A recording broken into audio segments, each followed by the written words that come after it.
नमस्कार, स्वागत है आप सभी का। मैं हूं आपके साथ अनु सिंह। योगी सरकार में वित्त मंत्री सुरेश खन्ना ने एबीपी गंगा से एक्सक्लूसिव बातचीत की है। उन्होंने दावा किया है कि जो भी जिम्मेदारी दी गई है उसे पूरी जिम्मेदारी के साथ निभाएंगे। योगी 2 में भी संसदीय और वित्त जैसे विभाग की जिम्मेदारी सुरेश खन्ना जी को सौंपी गई। सर, एक बार फिर वही जिम्मेदारी फिर से भाई। आप इतने सिंसियर हो कि आप सिंसियरिटी का आप रिकॉर्ड कायम करे हुए, हम आपको बधाई देते हैं और आपके हम ग्रुप से ये सिफारिश करेंगे कि आपका प्रमोशन कर दिया जाए। तमाम तरह की चर्चाएं थी, तमाम तरह की लेकिन जो संसदीय हम कहें कि परंपराओं का ज्ञान है, और खासतौर से जब लीडर ऑफ अपोजिशन इस बार अखिलेश यादव बने, इसीलिए आपका जो 9वीं बार आप जीत कर आए हैं वो भी एक वजह रही संसदीय कार्य की।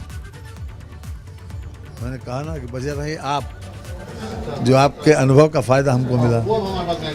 आप लगातार सवेरे से जो है हमारे सामने ये वो लगा देते हो माइक। तो सर, वित्त की अगर बात इसका क्रेडिट आपको देता हूँ। वित्त की अगर बात करें तो इस बार का बजट और भी बड़ा होगा, क्योंकि बहुत संकल्प पत्र में सारा क्रेडिट एबीपी को देंगे, आपके अनुभव शुक्ला जी को देंगे, तो जो आपकी कृपा के आधार पर। ये तो सर आपका बड़प्पन है जो आप कह रहे हैं। देखिए, सुरेश खन्ना संसदीय कार्य और वित्त मंत्री दोबारा बने हैं योगी 2 में भी, और साफ तौर पर कह रहे हैं कि कहीं न कहीं जो एक्सपीरियंस है उनका, उसने ही मदद की है, और जिस तरीके से दोनों महत्वपूर्ण विभाग उनको सौंपे गए हैं उसे जिस तरीके से योगी 1 में निभाया पूरी ईमानदारी के साथ, योगी 2 में भी उसी तरीके से दोनों विभागों को आगे ले जाने का काम करेंगे। कैमरा जितिन के साथ अनुभव शुक्ला, एबीपी गंगा, लखनऊ। गन्ना मंत्री लक्ष्मी नारायण चौधरी ने कहा है कि वो गन्ना किसानों की समस्या को दूर करेंगे। सुशासन के कारण जीत मिली है, वो 5 साल तक इसी तरह काम करते रहेंगे। प्रदेश के नए गन्ना मंत्री लक्ष्मी नारायण चौधरी मथुरा से आते हैं और इनसे बात करते हैं। ये अभी मीठा मीठा हमें पेड़ा खिलाए और गन्ने के मंत्री बने हैं, तो आप बताइए। और चलिए, ये बातचीत आपको जरूर सुनाएंगे, लेकिन सीधा रुख करेंगे। ब्रजेश पाठक को आज बड़ी जिम्मेदारी मिल रही है, और ये देखिए, आज वे अपना कार्यभार संभालने के लिए पहुंचे हैं। और डिप्टी सीएम ब्रजेश पाठक की ये तस्वीरें आप देख रहे हैं, जहां उन्हें इस बार डिप्टी सीएम बनाया गया और वे पहुंच चुके हैं जहां अपने कार्यभार को संभालने के लिए। इससे पहले उनकी आवास की तस्वीरें भी एबीपी गंगा ने आपको दिखाई थी, जहां बधाई देने वालों का तांता लगा हुआ था। दूर से लोग उन्हें, उनके समर्थक और उनके चाहने वाले लोग पहुंच रहे थे उनके आवास पर बधाई देने के लिए। और ये तस्वीरें देखिए, जब वे पहुंचे हैं आज कार्यभार संभालने के लिए, तो ये तस्वीरें भी आपको दिखा रहे हैं। ब्रजेश पाठक डिप्टी सीएम, जहां बड़ी जिम्मेदारी इस बार उन्हें मिली है। पिछली मर्तबा अब हर दर्द की दवा यहीं से मिलेगी। और देखिए, स्वास्थ्य का जिम्मा इस बार उन्हें दिया गया है। कोरोना के टाइम पर काफी उन्होंने मदद की थी आम जनता की, और इस बार उन्हें स्वास्थ्य विभाग का जिम्मा मिला है। पिछली बार कानून मंत्री वे थे, और इस बार कामकाज संभालने के लिए तस्वीरें भी उनकी आ चुकी है, जहां अपने समर्थकों से पहले शुभकामनाएं ली और अब वे अपना कामकाज संभाल रहे हैं। तो ये तस्वीरें दिखा रहे हैं। डिप्टी सीएम ब्रजेश पाठक पहुंचे हैं आज अपना कार्यभार संभालने के लिए। उस दौरान की ये तस्वीरें आपको दिखा रहे हैं, जहां इस बार स्वास्थ्य का एक बड़ा जिम्मा दिया गया है। कोरोना के बाद स्वास्थ्य विभाग की चुनौतियां बढ़ी हैं, और ऐसे में पूरी शिद्दत के साथ 5 साल ये जिम्मेदारी निभाई जाएगी। ये डिप्टी सीएम ब्रजेश पाठक ने पहले बातचीत में कहा था। एबीपी गंगा उनके आवास पर पहुंचा था, जहां भारी संख्या में लोग मौजूद थे, उनसे मुलाकात करने आए थे, गुलदस्ते लेकर आए थे, बधाई देने के लिए, शुभकामनाएं देने के लिए, बढ़ी जिम्मेदारियों को लेकर। और अब देखिए किस तरह से पूजा करने के बाद आज उन्होंने अपना कार्यभार संभाल लिया है। ये तस्वीरें डिप्टी सीएम ब्रजेश पाठक की, आज उन्होंने अपना कामकाज संभाला, और देखिए उन्हें बधाई दी जा रही है। विभाग के अधिकारी भी मौजूद हैं, और इन्हीं लोगों के साथ अगले 5 साल तक इस जिम्मेदारी का निर्वहन उन्हें करना है। स्वास्थ्य की बड़ी चुनौतियां हैं। कोविड के समय पर पूरे देश में जहां स्वास्थ्य विभाग की जिम्मेदारी बढ़ी थी, और उत्तर प्रदेश में हालांकि जो व्यवस्था थी उसे लेकर प्रधानमंत्री ने भी पीठ थपथपाई। सीएम योगी ने भी कहा कि जिस तरह इतने बड़े राज्य में जो कोविड के दौरान अस्पतालों से लेकर दवाएं, इलाज सभी की चुनौतियां बढ़ी थी और आगे भी अपने इस मैकेनिज्म को और दुरुस्त किया जाएगा और इसी वजह से ये बड़ी जिम्मेदारी इस बार ब्रजेश पाठक को दी गई है। तो कामकाज संभालने से पहले डिप्टी सीएम ने पूजा की है, वो तस्वीरें भी आपको दिखाई जहां टेबल पर स्वास्तिक बना हुआ है। और अब देखिए जो विभाग के कर्मचारी हैं, अधिकारी हैं, वे भी मौजूद हैं और आज जब पहला दिन है कामकाज का, अपना कार्यभार संभाला है डिप्टी सीएम ब्रजेश पाठक ने। ये तस्वीरें आपको दिखा रहे हैं जहां आज उन्हें कई जगहों से बधाइयां देने वाले लोग पहुंच रहे हैं और उन्होंने भी बताया है बातचीत में एबीपी गंगा से कि जो जिम्मेदारी सीएम की ओर से दी गई है, आलाकमान की ओर से दी गई है, उसे पूरी तरह से निभाएंगे।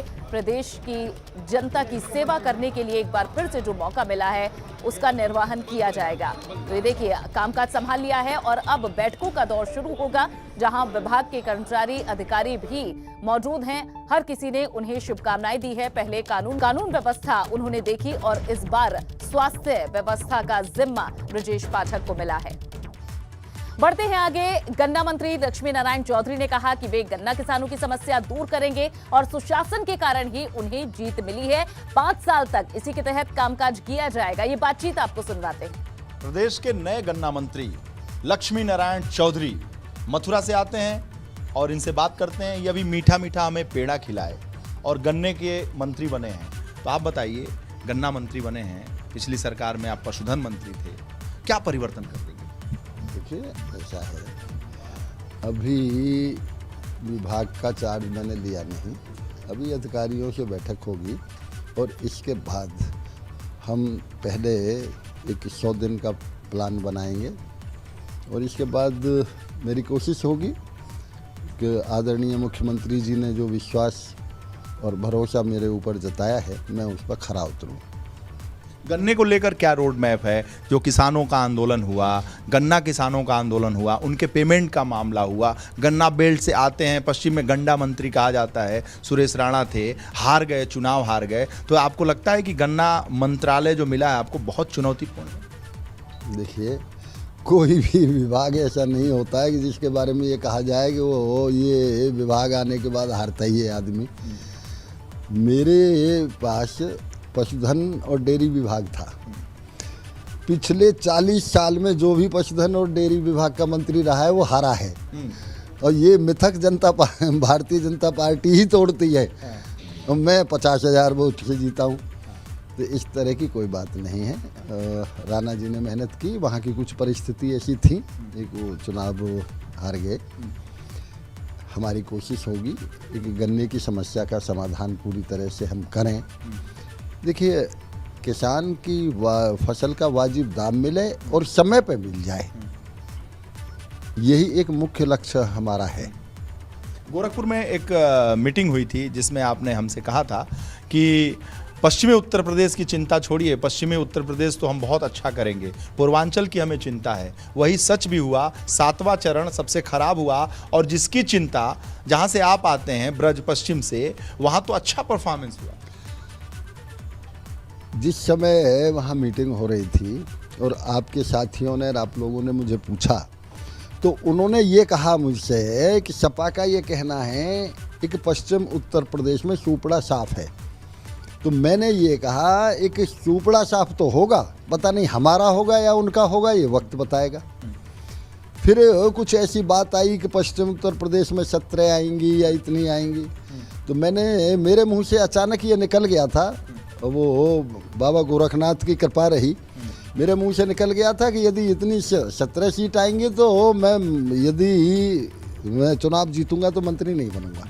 आपने कहा था कि मेरे मुंह से निकल गया। आपने कहा था मैं मंत्री नहीं बनूंगा, मुझे मंत्री बनाया जाएगा तो भी नहीं बनूंगा। इतना आत्मविश्वास कैसे आया था? आत्मविश्वास इसलिए है कि हमें योगी जी के सुशासन पे आत्मविश्वास था, अपनी मेहनत पे ये आत्मविश्वास था हमको, इसलिए मैंने ये कहा। और आज आप यदि देखेंगे तो पश्चिम उत्तर प्रदेश में पहले जो हमारी 110 सीट थी, मात्र हम 16 सीट लूज किए हैं। और यदि और जगह देखें आप मध्य में और पूरब में, वहाँ ज़्यादा सीट लूज हुई हैं। सबसे कम यदि हमने लूज की है तो पश्चिम उत्तर प्रदेश में की है। सबसे अच्छा रिजल्ट पश्चिम उत्तर प्रदेश का। लूजर चल गया था क्या वहाँ? पश्चिम उत्तर प्रदेश का आदमी समझदार है, वहाँ किसान समझदार है, वो जानता है उधर कृषि मंत्री सूर्य प्रताप शाही ने भी अपना पदभार संभाल लिया है। उन्होंने कहा कि यूपी में किसानों के लिए बेहतर काम करना ही उनका मकसद है। उनसे बात की है हमारे संवाददाता अनुभव शुक्ला ने। तो जहां आज एक एक कर सभी मंत्री अपना पदभार संभाल रखे हैं, कृषि मंत्री सूर्य प्रताप शाही ने भी अपना पदभार संभाल लिया है और जब वे पहुंचे तो उनसे बातचीत की हमारे सहयोगी अनुभव शुक्ला ने। विभाग दोबारा दिए गए हैं, उनमें से एक है कृषि मंत्री सूर्य प्रताप शाही जी। एक बार फिर से आपको कृषि मंत्री बनाया गया है, यानी कृषि विभाग की जिम्मेदारी दी गई है। हाँ, दोबारा फिर से वो विभाग मुझे मिला है और मैं पूरा कोशिश करूंगा कि और बेहतर तरीके से किसानों को लाभान्वित किया जा सके। सर, न कमरा बदला न विभाग बदला। अब ये तो जो व्यवस्था है विभाग देने का काम हमारे नेतृत्व का है, माननीय मुख्यमंत्री जी का है, जो उन्होंने दिया है। मेरा काम यह है कि उसको ठीक प्रकार से अपने उत्तरदायित्व का निर्वहन किया जाए। पूरे देश में जब कृषि आंदोलन हो रहा था, किसान आंदोलन, तो यूपी एक ऐसा प्रदेश था जहां इसका कोई असर नहीं पड़ा। ये भी एक वजह रही कि आपको फिर से कृषि विभाग जैसे महत्वपूर्ण विभाग की जिम्मेदारी सौंपी गई है। स्वाभाविक रूप से प्रधानमंत्री के द्वारा चलाए जा रहे जो कार्यक्रम थे, पीएम किसान सम्मान निधि था, सॉइल हेल्थ कार्ड की जांच थी, कृषि यंत्रों का ठीक प्रकार से जो है वो किसानों के बीच में वितरण की व्यवस्था थी, लोगों को जो है वो कुसुम योजना के भीतर सोलर पंप पहुंचाने का काम था। तो इन सारे कामों को बहुत तेज गति से योगी आदित्यनाथ जी की सरकार में किया गया, तो मुझे उसका कार्य का अनुभव है। आगे उसको आखिरी सवाल, अब आय दुगना करना, किसानों की आय दुगना करना ही लक्ष्य है। धन्यवाद। कृषि मंत्री सूर्य प्रताप शाही साफ तौर पर कह रहे हैं कि जिस तरीके से काम हुआ, खासतौर से पूरे देश में जब किसान आंदोलन चल रहा था, तब किस तरीके से उत्तर प्रदेश में किसानों के लिए काम किया गया, और शायद ये भी एक वजह हो सकती है जो दोबारा योगी 2 में भी उन्हें कृषि मंत्री बनाया गया है। कैमरा से जितेंद्र के साथ Anubhav Shukla, UP Ganga, Lucknow. Deputy CM Brajesh Pathak ने भी चार्ज संभाल लिया है। आज जिम्मेदारी संभालते ही ब्रजेश पाठक ने बैठक बुलाई। स्वास्थ्य और चिकित्सा शिक्षा विभाग के अपर मुख्य सचिवों की बैठक बुलाई गई है और जिस दौरान उन्होंने चार्ज संभाला उस दौरान की तस्वीरें भी आपको दिखा रहे हैं। और फिलहाल बैठक चल रही है अपर मुख्य सचिवों की। ब्रजेश पाठक ने चार्ज लेने के बाद तुरंत बैठक बुलाई है, यानी कि अब फॉर्म में भी नजर आ रहे हैं कार्यभार संभालते ही डिप्टी सीएम ब्रजेश पाठक। आज उन्होंने चार्ज संभाल लिया है और जब वे पहुंचे तो बधाई भी अधिकारियों के द्वारा दी गई। वहीं ट्वीट के जरिए मायावती ने सपा भाजपा पर तंज कसा है। सपा और भाजपा की अंदरूनी मिलीभगत है। मायावती ने ट्वीट किया है और उन्होंने निशाना साधा है समाजवादी पार्टी और भाजपा पर। कहा है कि इन दोनों ही पार्टियों की अंदरूनी मिलीभगत है। क्या उन्होंने अपने ट्वीट में लिखा है, ये भी देखिए। मायावती का ट्वीट लिखा, यूपी में सपा व भाजपा की अंदरूनी मिलीभगत जग जाहिर रही है कि इन्होंने विधानसभा आम चुनाव भी हिंदू मुस्लिम कराकर यहां भय व आतंक का माहौल बनाया, जिससे खासकर मुस्लिम समाज गुमराह हुआ व सपा को एक तरफा वोट देने की भारी भूल की, जिसका सुधार कर ही भाजपा को यहां हराना संभव हुआ है। तो देखिए, भाजपा और सपा की अंदरूनी मिलीभगत का ये आरोप लगाया है मायावती ने, तंज कसा है। और ये ट्वीट है मायावती का जिसमें उन्होंने लिखा है कि सपा और भाजपा की अंदरूनी मिलीभगत रही है। यूपी में सपा व भाजपा की मिलीभगत के चलते ही ये जीत भाजपा को मिली। और बड़ी जानकारी दे दें आपको, यूपी के जल शक्ति मंत्री स्वतंत्र देव सिंह दिल्ली में मौजूद हैं। वाटर मैनेजमेंट के लिए यूपी को मिले प्रथम पुरस्कार को वे रिसीव करेंगे।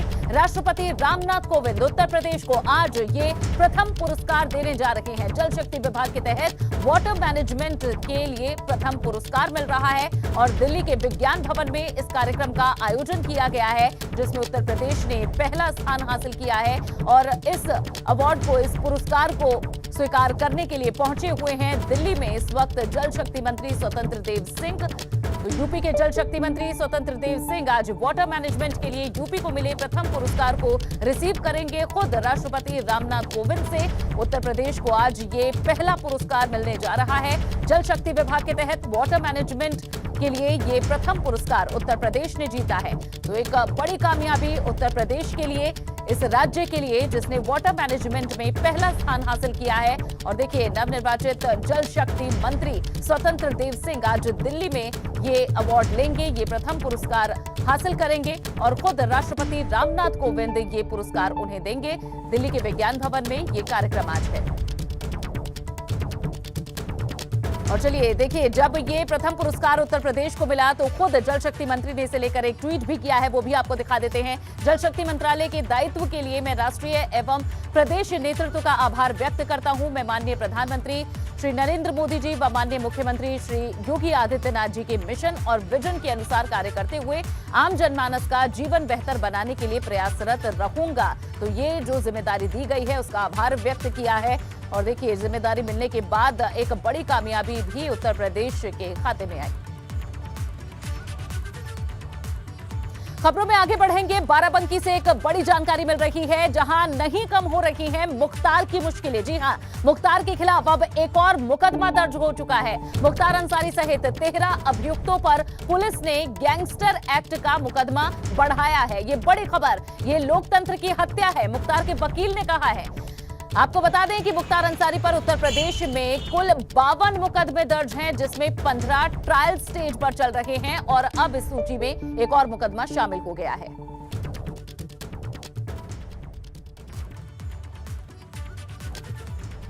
और अब खबर यूपी के श्रावस्ती से, जहां दो पक्षों में जमकर लाठी डंडे चले हैं, जिसमें कई लोग गंभीर रूप से घायल हो गए हैं। बताया गया है कि पुरानी रंजिश को लेकर दो गुट आमने सामने आ गए, जिसके बाद दोनों एक दूसरे पर लाठी डंडों से हमला करने लगे। हिंसक झड़प में घायल लोगों को अस्पताल में भर्ती कराया गया है। ये तस्वीर भी आप देख रहे हैं, ये वीडियो सोशल मीडिया पर वायरल हुआ है।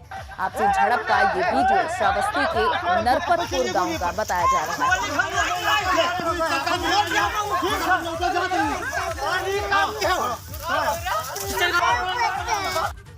के बाद में दो पक्ष आपस में झगड़ रहे हैं, लाठी डंडों से एक दूसरे पर हमला किया गया।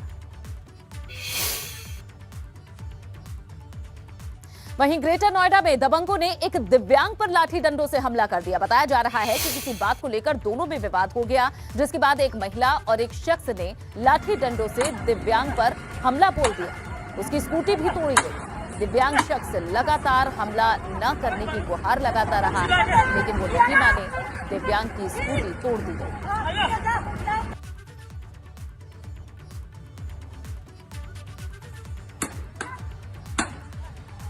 वीडियो विकलांग आदमी में हाथ उठा सकते हो, कुछ नहीं कर दिव्यांग सकते। पर लाठी डंडे बरसाए गए।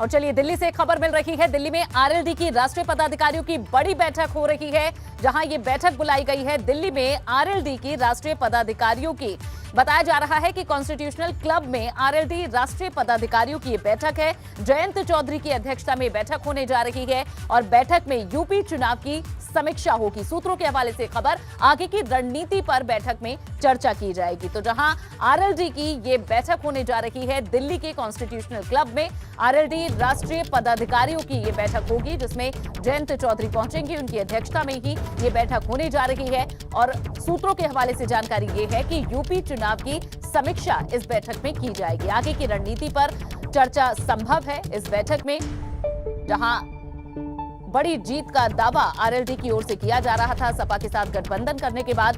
हालांकि जीत सरकार बनाने तक का बहुमत तो नहीं मिला, लेकिन पहले के मुकाबले सीटें और जनाधार बढ़ा है आरएलडी का।